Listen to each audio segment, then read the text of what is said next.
আলহামদুলিল্লাহ বৃষ্টি হওয়াতে দেখুকা জমিনও কিলা পানি লাগছে। এটা জমিন কিন্তু ফাটি গেছিল, দেখতে পারেন আপনারা।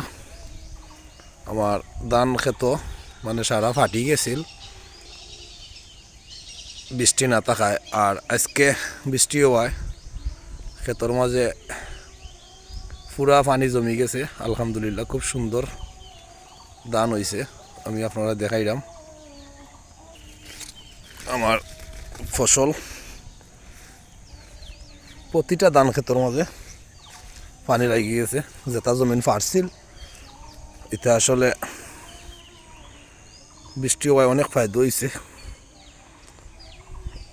ও ওসিন হইল আমার ক্ষেত, দেখতে পাররা আমি ধান বলাইছি। প্রতিটা ক্ষেত পুরা পানি।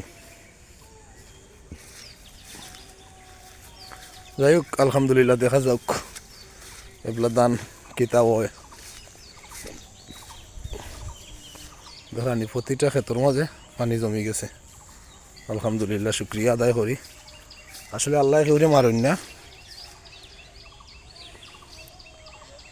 আশা করি সুন্দরও দান হয়েছে। আর বাদ বাকি এখন আল্লাহর আওলা, যথেষ্ট সুন্দর হয়েছে।